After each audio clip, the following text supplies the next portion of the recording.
Good morning, everyone. I am Jack Madrid, and welcome to Industry Beacon, where we feature the titans of industry shaping our future. We're not just talking about success stories, we are diving deep into their hearts and minds to see what drives them as we decode the future one digital dialogue at a time. Today, we will be talking about the current state of water and its future. Water is the source of life. It sustains our communities, agriculture, and drives industry. As a public good and service, access to clean, safe, and reliable water is essential for health, development, and equity.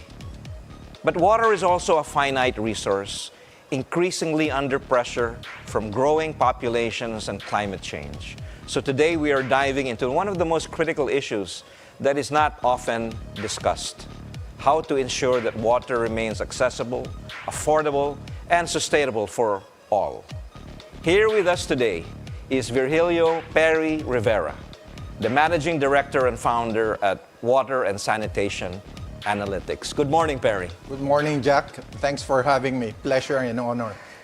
Well, one thing that I'd like to share as we start is the fact that, over 25 years ago, Perry, when we were both at the Ayala Corporation, we were both responsible for the privatization project of the MWSS. And as part of the project team, we actually were the ones responsible for coming up with the name Manila Water Company. So I just thought I would say that because it's just great to have this conversation with you today. Yeah. So let's dive right into it. Could you share with us, Perry, what is the present status of water supply in Manila? And, what challenges does Manila Water and Maynilad actually face in ensuring that we have availability of water supply?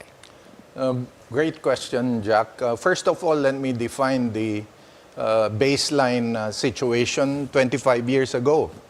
At that time, the government saw, under the leadership of the late FVR, or President Ramos, saw a looming water crisis. You could just imagine Metro Manila accounting for at least 30 to 40% of the country's GDP, and there's no water supply. So at that time, approximately two-thirds of the water get lost due to, most of it would be physical leaks, and there was very low coverage, and there was decades of underinvestment. Fast forward, that system loss has gone down significantly. In the case of Manila Water, I know their latest disclosure indicated only 13%. That's even better than middle of London under Thames, to be honest. Second, coverage, they more than doubled, the two concessionaires more than doubled the population coverage. I think they're serving at least 18 million. If you recall, the starting point was about 10 million people. And in terms of expenditures, during that period, the two concessionaires spent $5 billion for 25 years. That translates to approximately $2,000 per water service connection. What is more interesting is the two concessionaires just got regulatory approval to spend another close to $5 billion, but over the next 5 years only. That's unprecedented in any megacity, to be honest. Okay, so that's one of those are the benefits of having private sector operating in an enabling framework, thanks to obviously government. What are the challenges? Obviously, extreme weather conditions, the flooding, drought, and compounded by climate change. I think it's very important water supply security, which is one of the key drivers of the expenditure plan of the two concessionaires. Very important. Second, we obviously need to treat the water that you consume, okay, in terms of wastewater investment. That's very expensive, actually.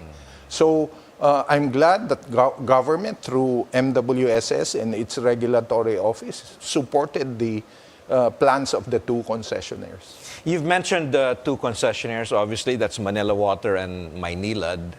Not a lot of people know, Perry, that Manila is actually served by two. Yes. The East Zone and the West Zone. Yeah. Can you just give us a little bit of a background so that our consumers are appreciative of the situation? When the government obviously did a great job in terms of laying the groundwork for private sector participation, they did their homework in 1995 to 1997. There were a lot of studies where they even I even come across a study that divides the Metro Manila into 4 zones. Mm-hmm. But ultimately, they decided, linked to the hydraulic features of Metro Manila, you have La Mesa treatment plant and you have Balara treatment plants. And hydraulically, and in consideration of the political boundaries, the MWSS decided to split it into West Zone, which is the older part of Metro Manila, under Maynilad, and Manila Water, obviously, the East So Zone. that primarily is Quezon City and the Half surrounding of Quezon areas. City, in the case of the East Zone, half of Quezon City, San Juan, Mandaluyong, Makati, Taguig, and all the way to Rizal. I see. Yeah. Now, I know that when this new concessionaire started, there was quite a disparity in water rates between the East and the West. No? Is that still true today? Quite more than 50%, if I recall correctly, but that has narrowed significantly, okay? And I think all indications show that it may be very close to parity by the end of this price period, which is up to 2027. Oh, that's good to hear.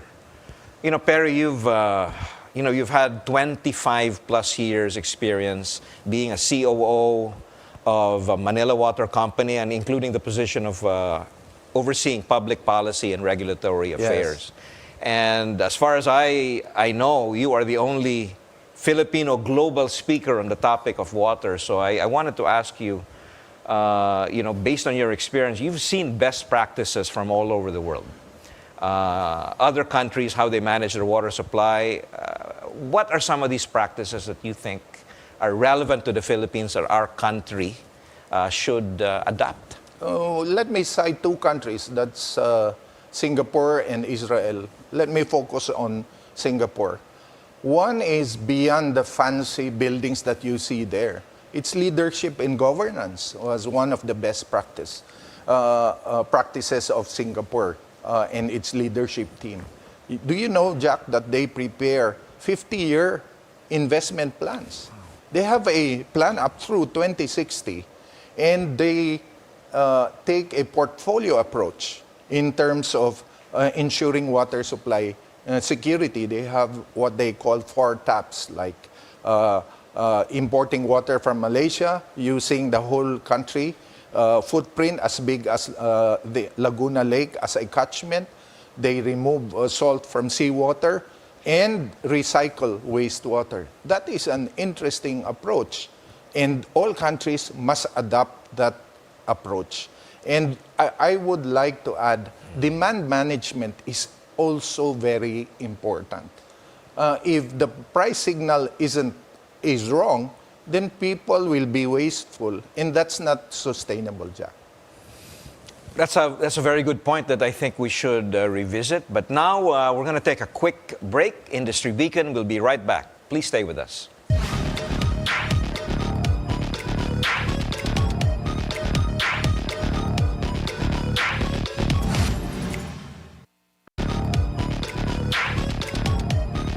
You are still watching Industry Beacon here on BNC. Let's continue our conversation with Perry Rivera of Water and Sanitation Analytics. So Perry, let's pick up where we left off. Let's talk about what the future trends or potential impact of climate change. What trends can you foresee in the coming years? Great question, Jack. I think for the Philippines, it's very important climate change will affect, obviously, the sustainability of water resources. It's obviously very important to manage our resources. In the case of Metro Manila, it relies on Angat heavily, okay? So what the government is doing right now is to diversify sources so that you have long-term water supply security. Angat will be very important.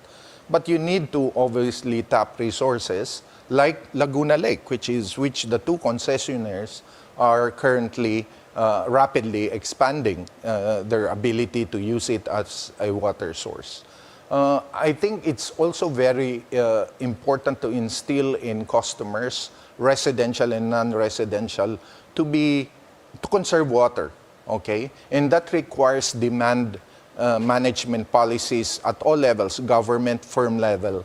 And also, obviously, we need the help of community, civil society. The demand management requires sending the appropriate price signals, educating the people or the stakeholders. The education start at the schools, the children, so that they know the impact of climate change on the sustainability of water services. So what would you call that approach? You mentioned pricing, you mentioned policy. What is the other? One pricing. We're talking about demand management. Pricing is extremely important, and this is one area that I really devote a lot of time. Do you know that in arid countries, they even price it at less than 10 US cents per cubic meter? That's not sustainable. So therefore, people consume a lot of water. In the case I mentioned earlier, in Singapore, there was a time they were consuming 170 liters per capita per day. The intention by 2030, it will be less than 130 liters per day. I will not be surprised by 2050 they will be aiming at 100 or even lower. The current figures that I saw in the case of Metro Manila, residential consumption will be hovering around 130 to 150. Okay, so that needs to be managed. In other countries like Australia, they've adopted a strict shower rule, which is 5 minutes. You know, I tried it personally. You would imagine it will take you more than 10 or 15 minutes, but 5 minutes is adequate, to be honest. Okay, so that comes from experience. So you're saying that we Filipinos should shorten our shower time to about 5 minutes then? Yeah, test it. 5 minutes is a long time, to be honest. I'm gonna try that tonight. But thank you for the advice, Perry. You know, water is certainly a critical component of the Philippines' infrastructure.